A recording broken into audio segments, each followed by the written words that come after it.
আজিও অনুৰাগীৰ ভিৰ কম নহয় এই জুবিন ক্ষেত্ৰত আৰু মই বৰ্তমান যি আসলে এছঅপি জাৰি কৰাক লৈ যি ইয়াত আসলে প্ৰতিক্ৰিয়া সৃষ্টি হৈছে বা এছঅপি যি ইতিমধ্যে ৰাজ্য চৰকাৰে জাৰি কৰিছে যে 6 বজাৰ পৰা নিশা 10 বজালৈহে প্ৰৱেশৰ আসলতে ইয়াত ব্যৱস্থা থাকিব তো তাক লৈ এই যি অনুৰাগীসকল আছে তাৰ মাজত কিন্তু বিভিন্ন প্ৰতিক্ৰিয়া সৃষ্টি হৈছে আৰু এই যি অনুৰাগীসকল এতিয়াও কিন্তু ইয়াত খুদ বৈছে আৰু মই অনুৰাগীৰ পৰা কিছু কথা জানিবৰ চেষ্টা কৰিম যে যি এছঅপিৰ যি সময় সেই সময় আসলতে নিৰ্ধাৰণ কৰা আসলে কিমান দূৰ গ্ৰহণযোগ্য হৈছে বা এছঅপিৰ যি সময় সেই সময় বা সময় অনুসৰি এনেধৰণে তেওঁলোকে ইয়াত আহিব পাৰিবনে নাই বা জুবিনকতো তেওঁলোকে প্ৰাণৰ পৰা ভাল পায় বা জুবিনৰ যি দিনে নিশাই জুবিনৰ যি ক্ষেত্ৰ সেই জুবিন ক্ষেত্ৰত আহি দিনে নিশাই সকলোৱে আহি ভিৰ কৰিছে গতিকে এই সকলোখিনি কথা জানিম মই অনুৰাগী আছে তেওঁৰ পৰা জানিম দাদা ক'ৰ পৰা আহিছে আমি ওদালগুৰিৰ পৰা আহিছোঁ।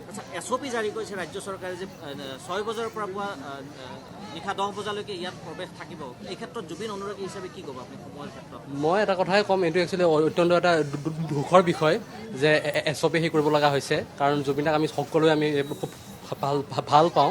তো যিবোৰ মানুহৰ কাৰণে যে এছঅপি সেই কৰিব লগা হৈছে তো তেওঁলোকে প্ৰতিজনে তেওঁলোকে মানে এটা চিন্তা কৰিব লাগে যে জুবিন গাৰ্গৰ এটা স্থানত মানে তেওঁৰ এইটো শূন্য স্থানত আমি আহি পেলাই আমি যদি তেনেকুৱা ধৰণৰ আচৰণ কৰোঁ এইটো মানে এইটো ইয়াৰ পৰা কি মেছেজ যায়।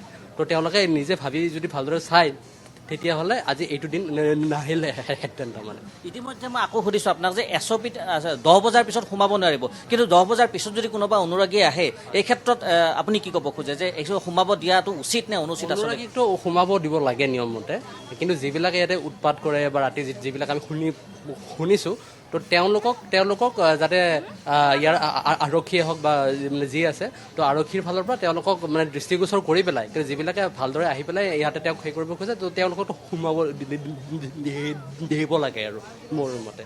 হয়, এয়া সেই অনুৰাগীৰ মন্তব্য। তেওঁলোকে কৈছে যে যি এছঅপি জাৰি কৰিছে আচলতে কিয় সেই পৰিস্থিতিৰ সৃষ্টি হ'ল, আমি যদি নিজেই সংযত হ'লোহেঁতেন তেতিয়াহ'লে এই এছঅপি জাৰি কৰাৰ কোনো প্ৰশ্নই নুঠে। মই অইন অনুৰাগী আছে তেওঁলোকৰ পৰাও কিছু কথা জানিম যে আচলতে এছঅপি জাৰি কৰাৰ পিছত কেনেধৰণৰ তেওঁলোকৰ মনত প্ৰতিক্ৰিয়া আছে জুবিন অনুৰাগী হিচাপে। দাদা কি ক'ব এতিয়া এছঅপি জাৰি কৰিছে ইতিমধ্যে ৰাজ্য চৰকাৰে যে পুৱা 6 বজাৰ পৰা 10 বজালৈকেহে প্ৰৱেশ ইয়াত হ'ব, এই ক্ষেত্ৰত কি ক'ব অনুৰাগী হিচাপে?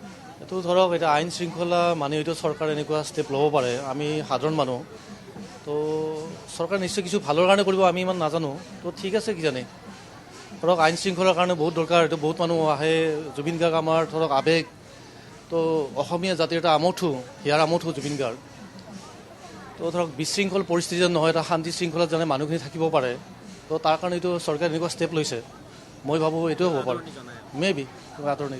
বিশৃংখল পৰিস্থিতি নহয় ইতিমধ্যে কৈছে আৰু এছঅপিও জাৰি কৰিছে, আপুনি কি ক'ব অনুৰাগী হিচাপে? মানে এইটো এছঅপিটো জাৰি কৰাটো বাৰু আমি বিৰোধিতা বা সাধাৰণ মানুহ হিচাপে আমি বিৰোধিতা কৰা নাই। তো কাৰণ কিয় যেতিয়া এটা জুবিন দা বুলি ক'লে যিটো আমাৰ আৱেগ অনুভূতি প্ৰত্যেকজন হাড়ে হুমিজুৱে মানে কি সকলো মানে জাতি বৰণৰ সকলোৰে আছে, কিন্তু তাতে কথাটো হ'ল ধৰক যি ধৰণে আজি নেৰা নেপেৰাকৈ দিনৰ পৰা ৰাতিপুৱাৰ পৰা পুৱা ৰাতিলৈকে বা মানুহ এলানি আহিয়ে থাকে। তো এইটোৰ কাৰণে ধৰক কাৰণ যিখিনি ইয়াতে কাম কাজ আছে বা ধৰক কিবা অসুবিধাও হ'ব পাৰে, যিটো চৰকাৰে ধৰক এছঅপি জাৰি কৰিছে তাত ধৰক মানে কি মই ভাবোঁ অসুবিধা একো নহয়, এটা ধৰক পৰিৱেশো এটা ভাল হ'ব। কাৰণ ধৰক তেখেতৰ কাম কৰিব লগা ইয়াতে বহুত বাকী আছে। ধৰক এতিয়া যদি এনেকৈ যদি চলি থাকে তেতিয়াহ'লে আমাৰ কামবিলাকো ধৰক কিছুমান আখুৱা হয়তো হ'ব পাৰে।